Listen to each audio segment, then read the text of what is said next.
Halo, assalamualaikum warahmatullahi wabarakatuh. Semoga Bapak Ibu dalam keadaan sehat walafiat. Amin ya robbal alamin. Alhamdulillah, tahap kedua sudah selesai.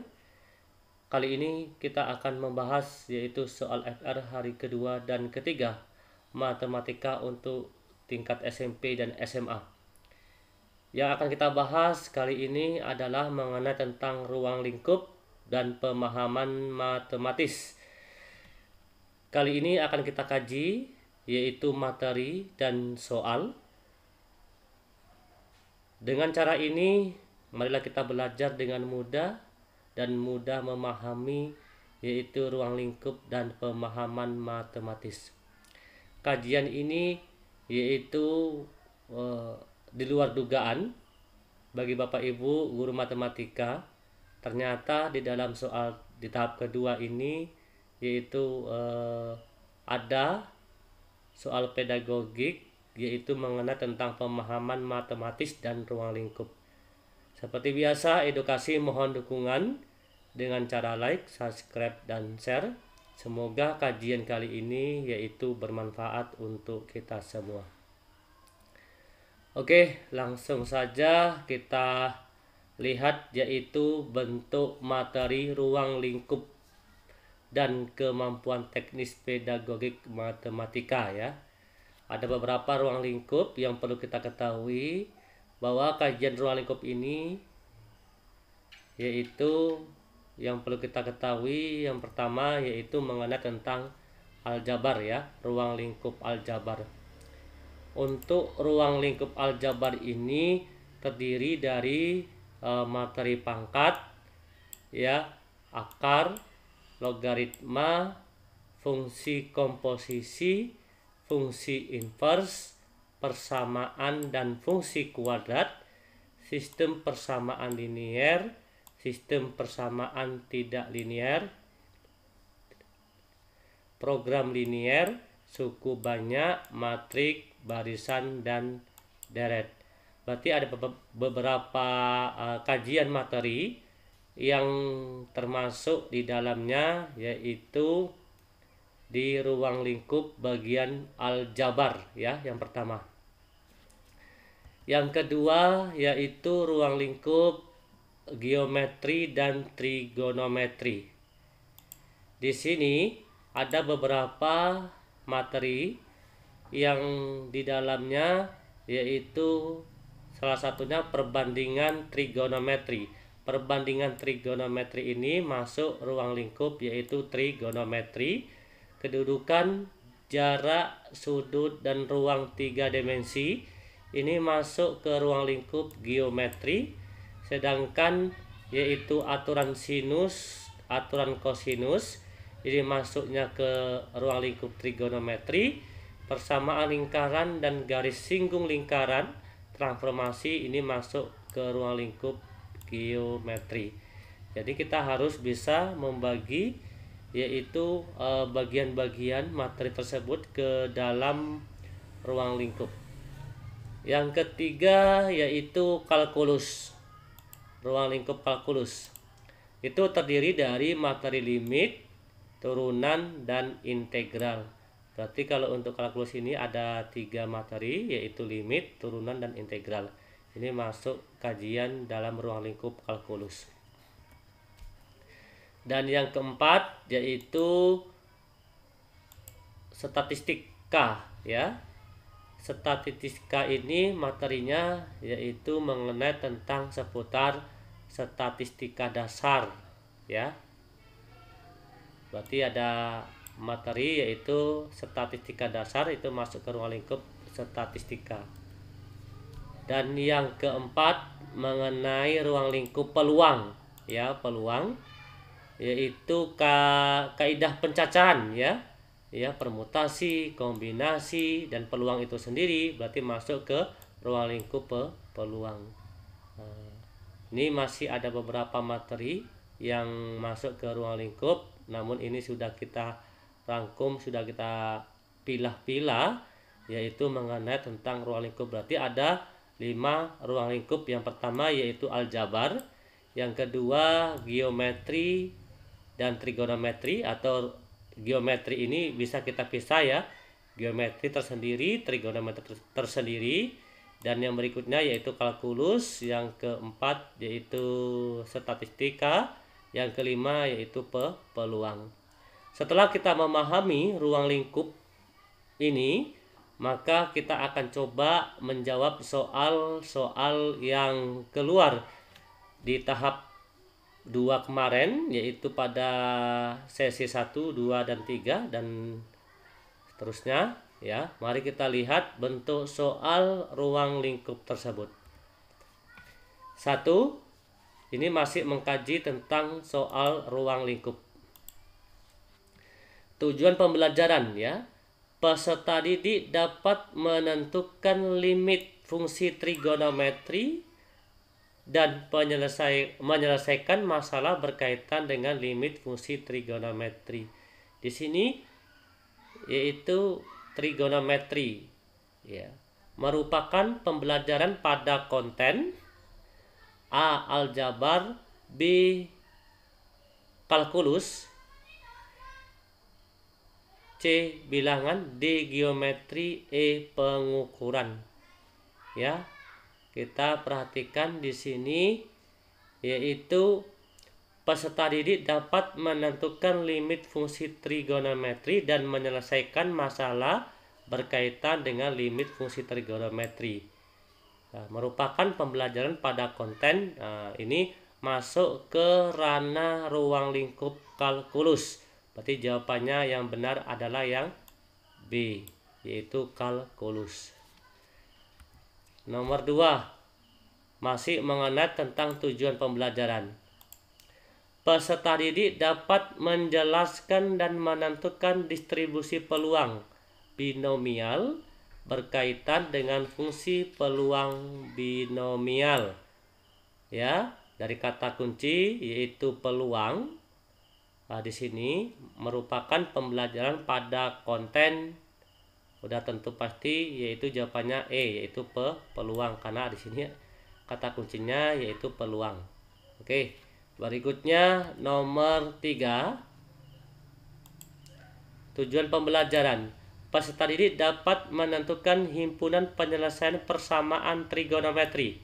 Persamaan trigonometri sederhana pada interval tertentu. Kata kuncinya di sini adalah persamaan trigonometri pada interval tertentu. Merupakan pembelajaran pada konten A. Aljabar, B. Trigonometri, C. Kalkulus, D. Geometri, E. Pengukuran. Di sini kata kuncinya ada persamaan trigonometri, maka jawaban nomor 3 adalah yang B, yaitu trigonometri.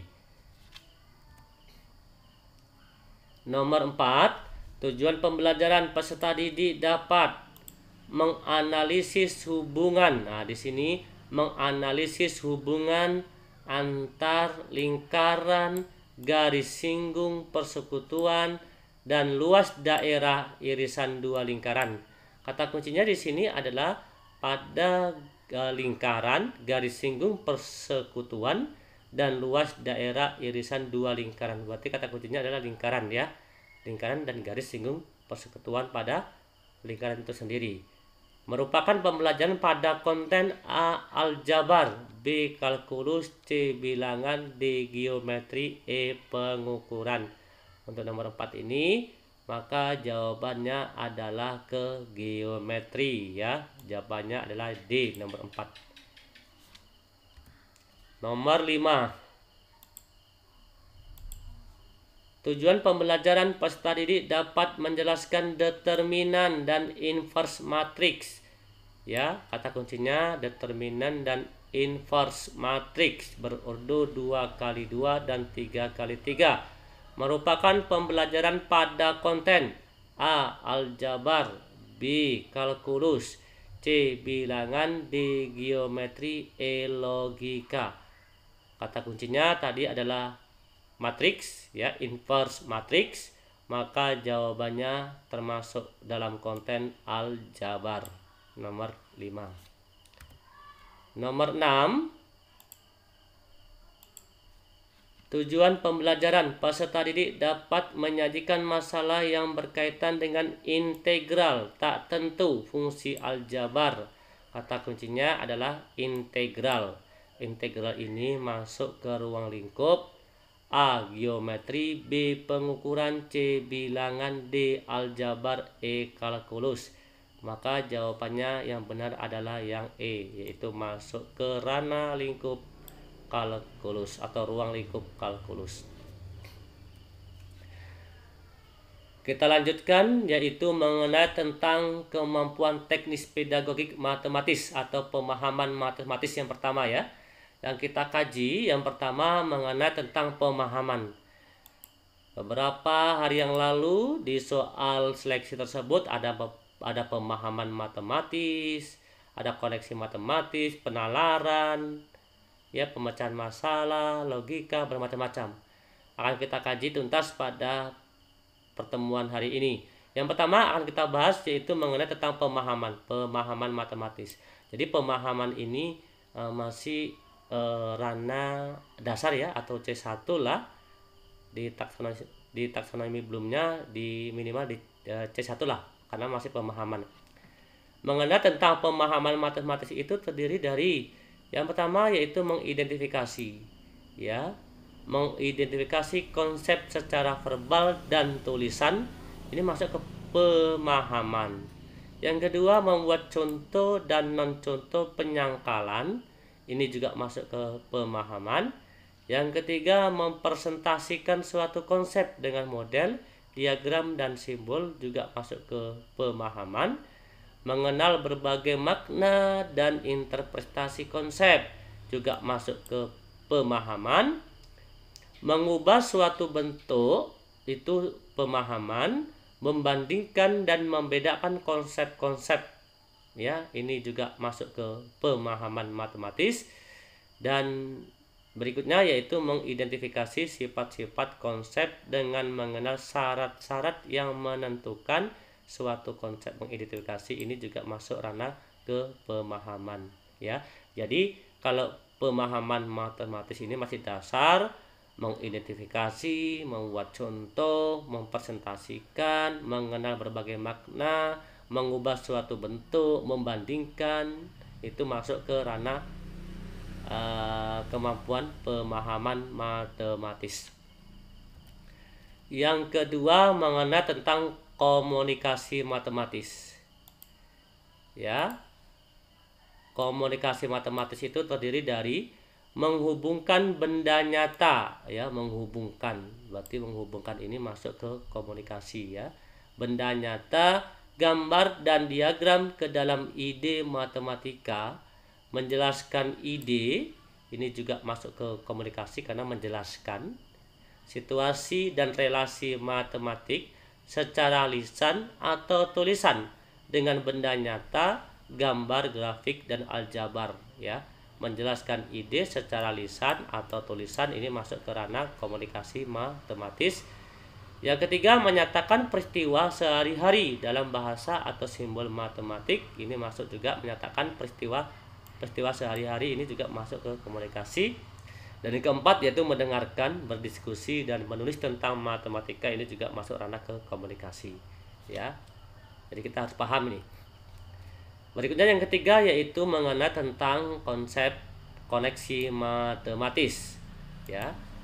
Koneksi matematis ini terdiri dari mencari hubungan antar berbagai ini kata kuncinya yaitu koneksi.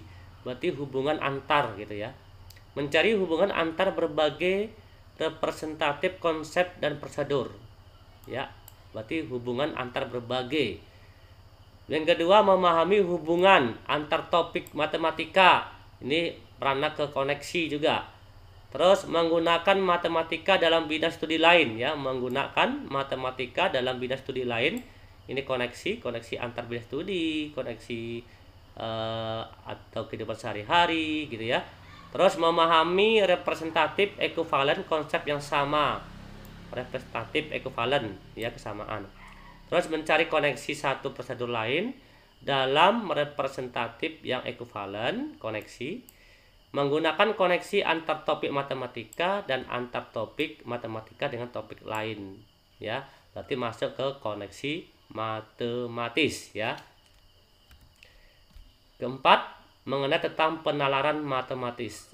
Di sini sudah tinggi nih penalaran, yaitu penalaran matematis itu menarik kesimpulan secara logis, ya. Kita menggunakan penalaran premis 1, premis 2, kesimpulannya, itu berarti masuk ke penalaran, ya. Terus memberikan penjelasan dengan menggunakan model, fakta, sifat, dan hubungan. Menjelaskan dengan menggunakan model, ini masuk ke penalaran. Memperkirakan jawaban dan proses solusi, ini juga masuk ke penalaran. Menggunakan pola dan hubungan untuk menganalisis suatu matematik, menganalisis, ini masuk juga penalaran. Terus menyusun argumen yang valid, argumen, bagaimana cara mengambil sebuah kesimpulan dari premis-premis yang benar, gitu, masuk ke penalaran.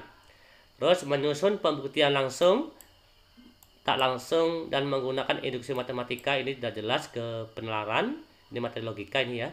Terus memeriksa, ya, memeriksa suatu argumen, gitu, ya. Memeriksa suatu argumen, hasil argumen berarti pendapat nanti, atau bagaimana cara mengambil suatu kesimpulan, bagaimana kita cara menyampaikan suatu pendapat, itu masuk ke suatu penalaran. Terus yang setelah penalaran itu masuk yang terakhir, yaitu masalah pemecahan, ya, pemecahan masalah atau disebut dengan problem solving, ya, nanti masalahnya, ya. Oke. Problem solving, pemecahan masalah, berarti kata kuncinya yaitu pemecahan masalah di sini. Berarti masalah dalam kehidupan sehari-hari siswa yang disajikan dalam bentuk verbal dalam kaitan matematika.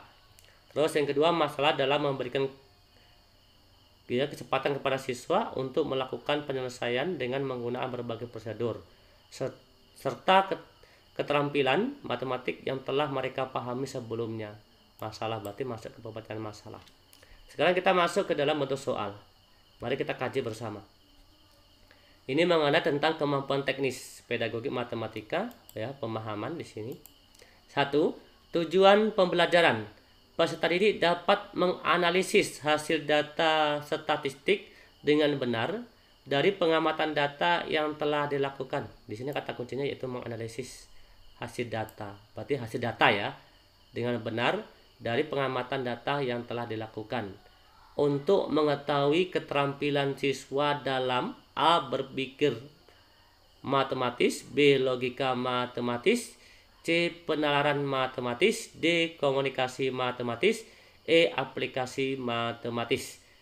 Ini berarti menganalisis hasil data statistik dengan benar dari pengamatan. Berarti kalau menganalisis hasil data dan pengamatan ini perlunya adanya komunikasi, ya. Komunikasi berarti maksudnya ke, yaitu ke komunikasi matematis, berarti jawabannya adalah yang D.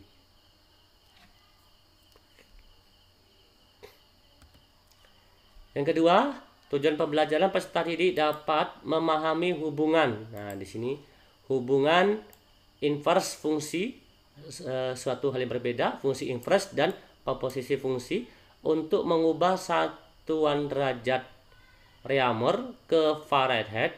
Digunakan rumus, nah ini bla bla bla bla.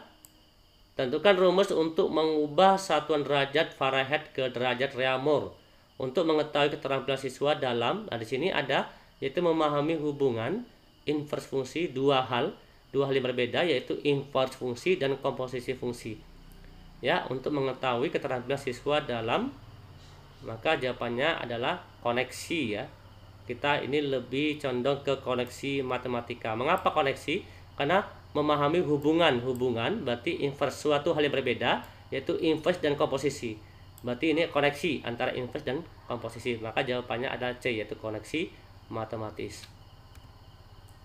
Nomor 3. Tujuan pembelajaran peserta didik dapat menentukan penyelesaian persamaan eksponen, ya, persamaan eksponen bentuk fungsi f pangkat hx sama dengan fungsi f pangkat gx.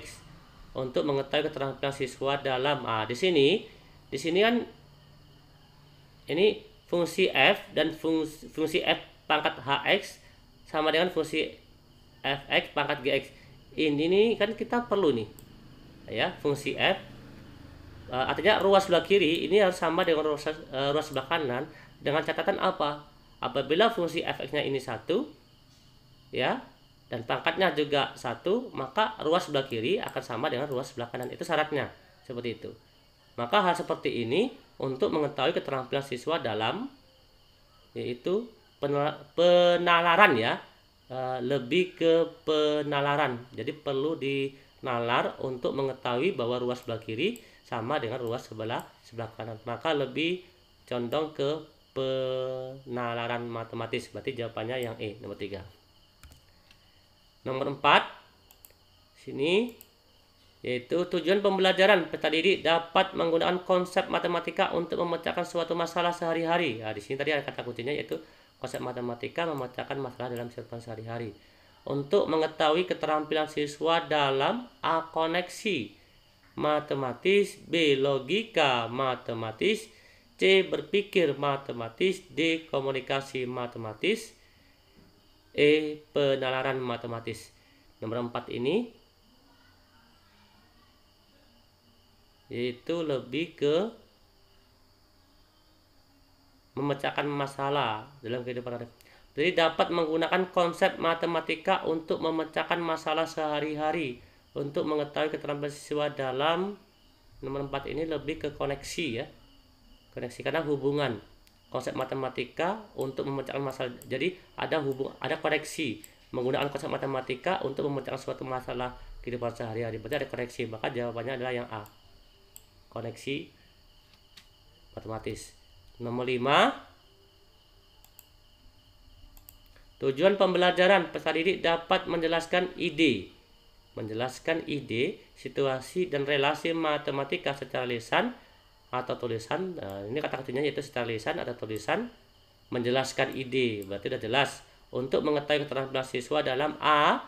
Representasi matematis, B. Logika matematis, C. Berpikir matematis, D. Komunikasi matematis, E. Penalaran matematis. Maka karena di sini menjelaskan ide secara lisan maupun tulisan, dia larinya ke komunikasi ya, D. Ke komunikasi matematis. Oke, nomor 6. Tujuan pembelajaran peserta didik dapat membuktikan garis yang membagi dua sama besar sudut yang dibentuk dua garis yang saling berpotongan di satu bidang.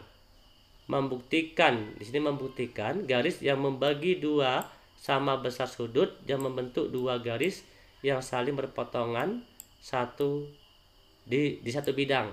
Untuk mengetahui keterampilan siswa dalam A. Representasi matematis, B. Logika matematis, C. Berpikir matematis, D. Komunikasi matematis, E. Penalaran matematis. Jadi peserta didik dapat membuktikan garis yang membagi dua sama besar sudut yang dibentuk dua garis yang saling berpotongan di satu bidang. Ini membutuhkan yaitu pemahaman ya, pemecahan suatu masalah, maka dia membutuhkan penalaran matematis. Maka jawaban nomor 6 ini adalah yang E. Oke, semoga bermanfaat untuk kita semua mengenai tentang pembahasan ruang lingkup dan kemampuan teknis pedagogik matematika. Berikutnya akan kita kaji yaitu soal teknisnya matematika. Mohon dukungan bagi Bapak Ibu secara like, subscribe, dan share. Silakan bisa berkomunikasi di kolom komentar. Kami akhiri, wassalamualaikum warahmatullahi wabarakatuh. Salam edukasi.